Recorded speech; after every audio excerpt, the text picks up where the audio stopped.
from what do you see?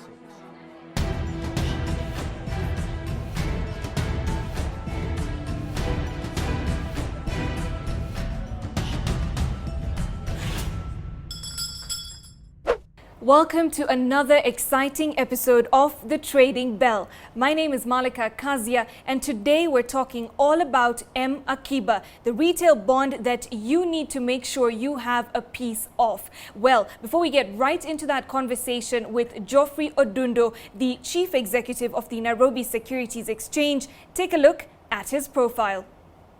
Geoffrey Odundo is the Chief Executive of the Nairobi Securities Exchange PLC. Mr. Odundo, an accomplished investment banker, has been in the financial services sector for the last 26 years, 20 of which have been in the capital markets in various senior roles in asset management, corporate finance and securities trading. He is currently a director of the Central Depository and Settlement Corporation Limited, director of the NSE Clear Limited, and a trustee of the NSE Fidelity Funds. He is a member of the Central Bank and Consolidative Forum for Domestic Debt Market and a council member of the Institute of Certified Investment Financial Analysts. Mr. Odundo is also a director of the Association of the Stock Exchanges of Africa and is a member of the Thomson Reuters Africa Customer Advisory Network. He holds a master's degree in strategic management and an undergraduate degree in mathematics and economics. He is also an advanced management program graduate from Strathmore Business School. Thank you so much for joining us. Actually, I should say thank you to you because, of course, we're on your home turf on the trading floor of the NSE. Yes. So let's just begin by the fact that, M-Akiba is something that is accessible, it's affordable for the ordinary Kenyan. Because when you talk about buying into the treasury bills, you'd need 100,000 minimum. This is 3,000 shillings. It's all on a mobile platform. You just need to dial *889#, right? Right. How have you seen the uptake so far now that you've opened once again, the reopening? What has been the reaction from Kenyans? Okay. It's been an exciting time, I think, since we opened this issue close to 2 weeks ago. The M-Akiba product is really a disruptor for how people will own government instruments. So the whole objective of M-Akiba was actually to encourage Kenyans to save. And also to save for development of the country, and because the projects that M-Akiba targets are basically the infrastructure projects that the government is working on.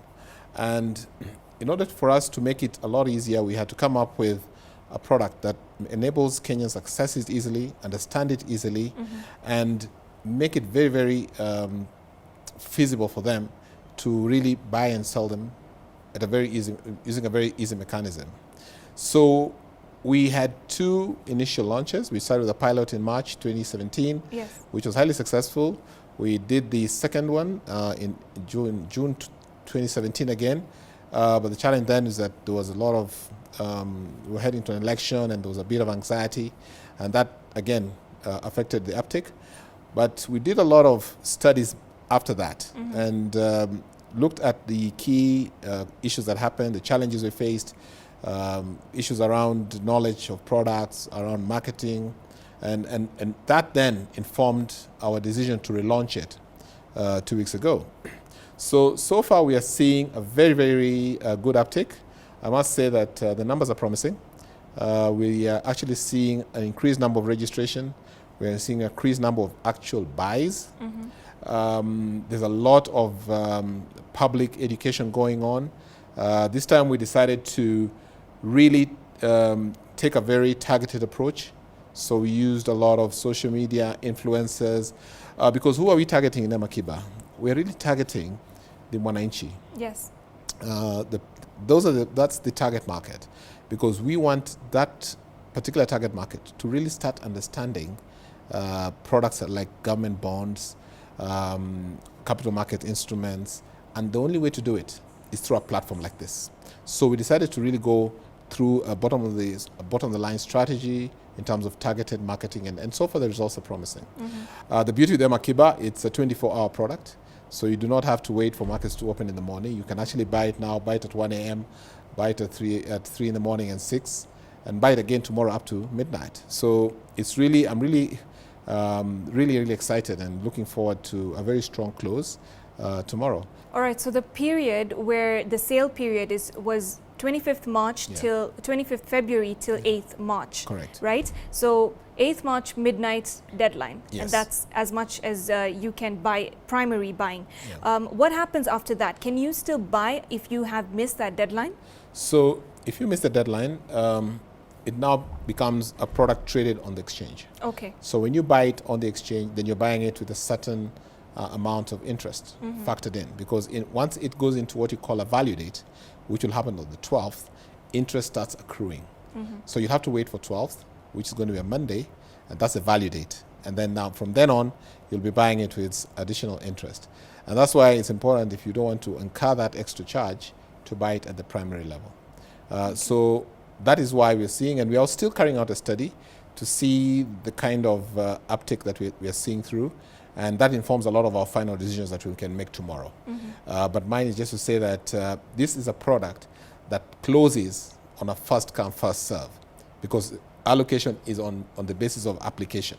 So it's not like we are first of all getting subscriptions and then we'll decide whether we're going to allocate X amount. Yeah. So when you buy, you get. When you buy, you get. Sure. Once we hit the top, it closes.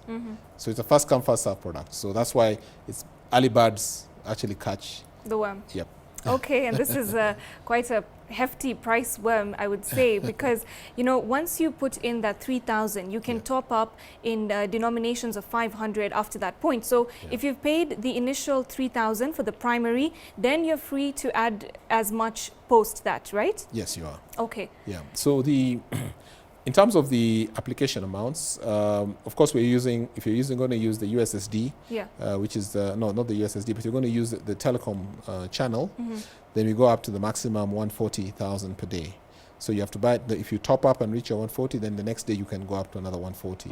But we also have the Pesalink channel that takes you up to about $1 million a day. Yeah. So those options are there, and we decided to accommodate the large investors who would like to also put in a reasonable amount by opening up a Pesalink channel. So I must say the infrastructure is working very well. So in case anybody faces any glitches, we also have a call center.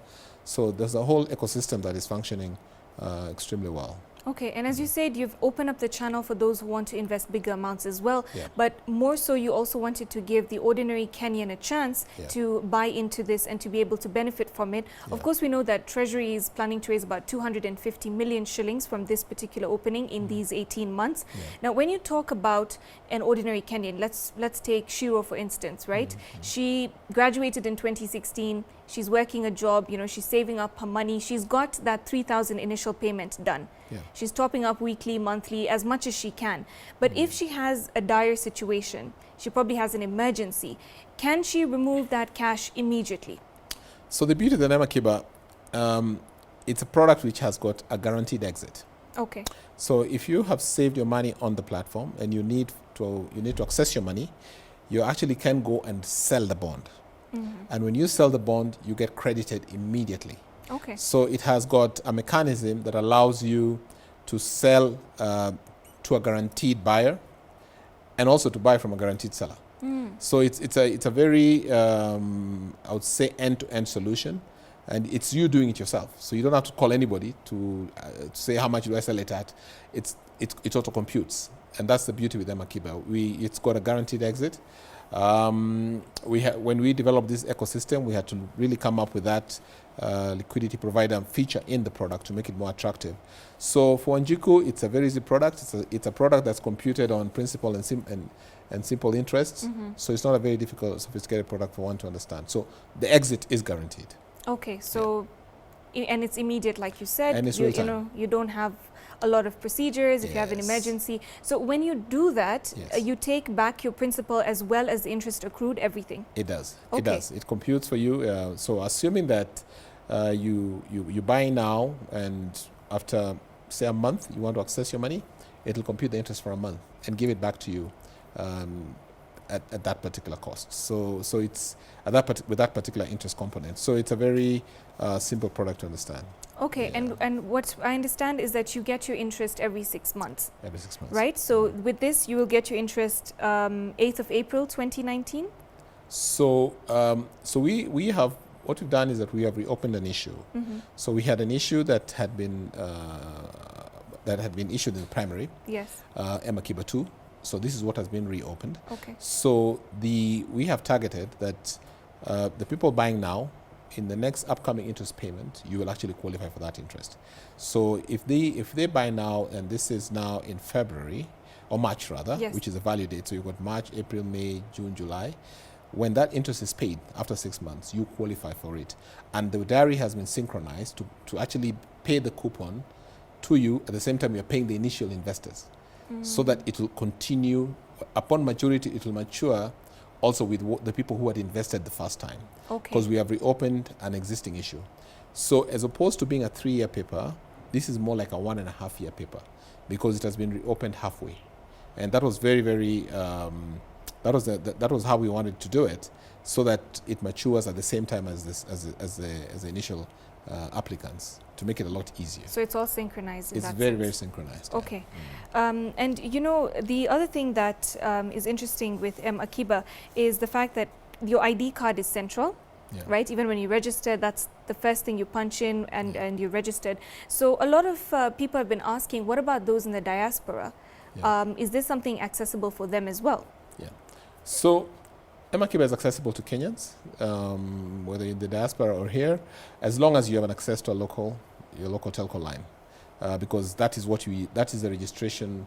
We're using your telephone details or your registration details for your mobile phone details as the KYC proof of ownership.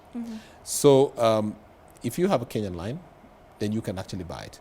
So what I've been able to see, for instance, anybody in diaspora today, you can actually do your transactions on M-Pesa from wherever you are. Yes. So if you've got M-Pesa in your line or Airtel, then wherever you are, you can actually buy it. Yeah, but of course you have to have the Kenyan registration. Okay. Yeah, that's necessary. Okay, that's glad to hear that, because a lot of people have been asking, you know, we are outside, can we still do it? And the other thing is that what if you have an existent CDS account? When you register, do you have to open a new one? Okay, so if you have an existing CDS account, if you participated in the first 2 M-Akiba issues, then you don't have to register afresh. Okay. What will happen is that when you immediately get into the platform and asks you for your service PIN, it automatically knows you're an account holder. So you don't have to register and open an account again. So it'll just continuously upload your existing, top up your existing holdings. But of course, if you're new, then it asks you for a service PIN, then it tells you open an account, then you finish that process first, and then you come back and now start the process to buy. So the CDS that it's using is a CDS it's a unique CDS. It's not the current CDS that you have with, say, the Central Depository or Central Bank. This CDS is created on that particular platform. And so it's only available if only existing CDS holders will be people who have actually bought before. Okay. Yeah, and new ones will then be the ones buying now. So if you have a CDS for other things like shares, they are not synchronized. Okay, so you will, even if you have one for shares, you'll get a CDS for M-Akiba. Correct. Afresh. Correct. Okay, well, thank you so much for clearing up a lot of the nitty-gritties around this. You know, we are trying to, of course, simplify it as much as possible, and so has the NSE, in order to ensure that as many people as possible are able to maximize and benefit from it. And like you said, one of the biggest benefits is that you will save, and you'll be able to invest in something that you'll also be able to see its fruits for yourself, because these are infrastructure projects for the government. So ideally, of course, it would be something that benefits all Kenyans. In fact, I'd like to just, in closing, say that the interest that is being paid to the investors is 10% net. Yes. So if you today wanted to place, say, 3,000 shillings in whichever kind of investments, I don't think you would actually get a 10% return of this kind. So it's a very attractive product. It pays you 10% net. It's easy to trade. It begins your journey towards becoming a very good investor, understanding the product. It's easy, it targets anybody, the youth, the different profiles of individuals. And at the end of the day, as you rightly said, you're contributing to the national development of your country. So I would like to just make an appeal to all investors to take advantage of this particular issue. And it's a very exciting thing to do, and you start making a good career as a new investor in Kenya. Perfect. Thank you Great. so much for giving us all these details and insight today on the Trading Bell. All right. My pleasure. Well, that was the Nairobi Securities Exchange Chief Executive Geoffrey Odundo. And as you heard from him, of course, the M-Akiba retail bond is something that is set to benefit a lot of people in a lot of ways. And hopefully this particular episode has given you more insight into how you can gain from this particular bond as well. For now, though, let's take a look at the market analysis. I think for any investor, they are trying to look at where they can maximize on their gains. So of course you will see the prices go up, and also the activity on the stocks actually go up. Like for Barclays, we anticipate that it will be announcing on Monday. So of course investors, I think, are actually pricing in the fact that they anticipate a good performance from the bank.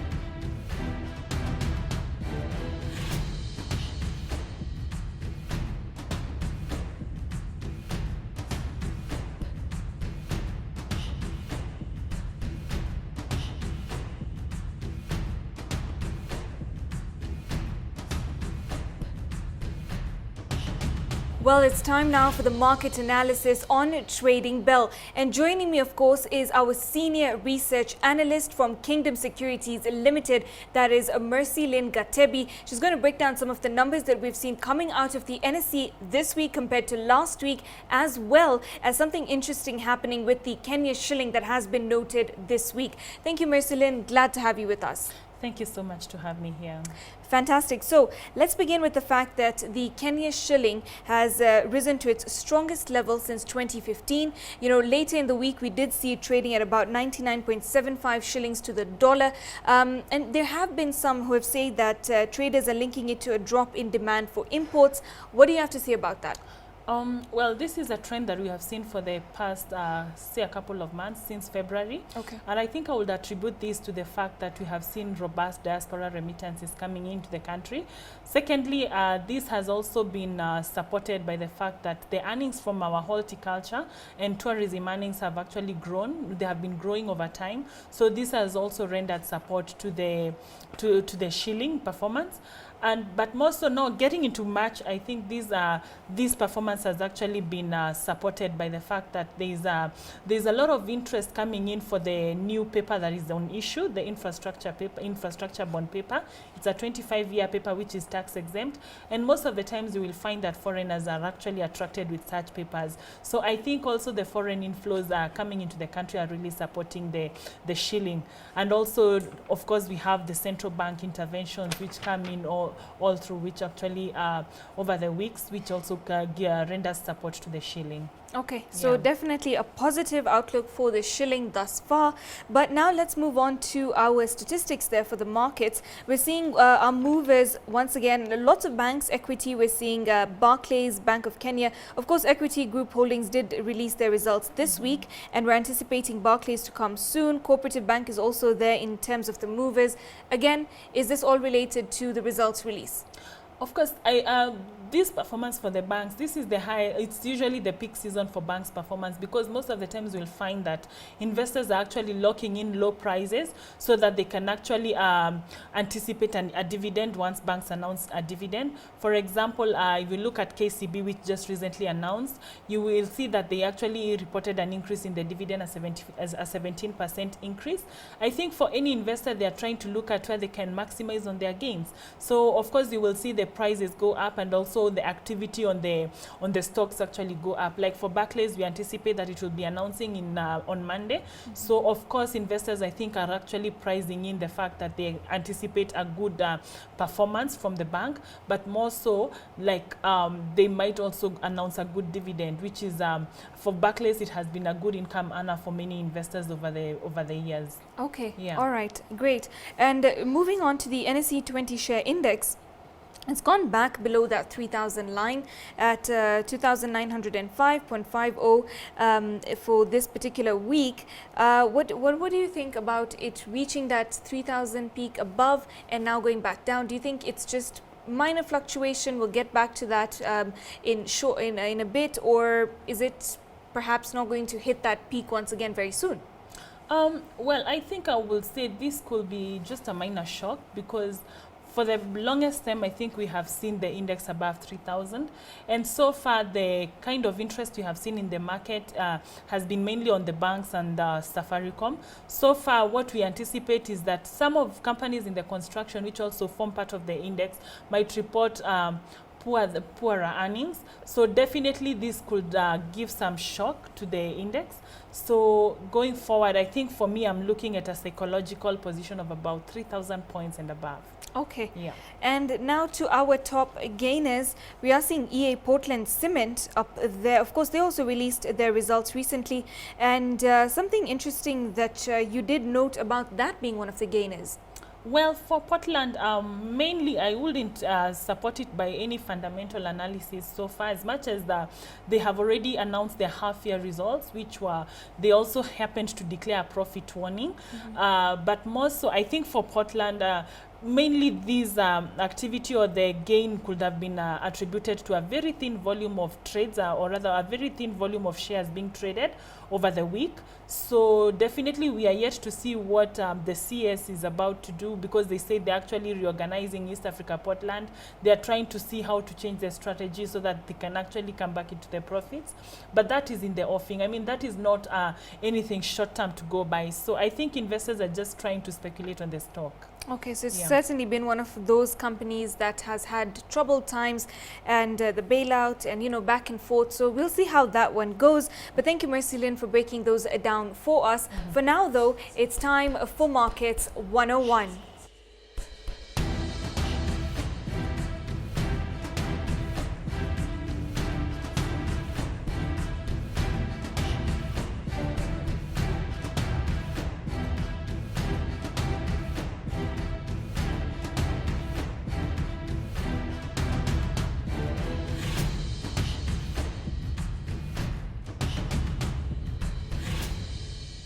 Of course, we also aim to demystify some of the things that intrigue you. And so it's time for Question on the Street, a question that you have for us. Let's take a look.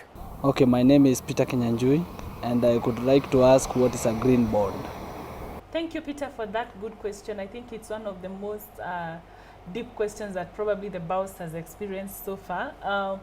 Well, just to respond to you, what I would term a green bond as is just a means of financing, debt financing, that is mainly used to finance projects or any projects that maybe a company would have, but mainly focusing on any climatic themes, or just trying to improve conditions that pertain to climate. So it's just a means of debt financing, or rather raising funds through debt, but focusing more on improving the climatic conditions of any region or any particular place or something of the sort. Okay, thank you very much for clearing that up. So now that we know what green bonds are, let's take a look at the NSE historical fact.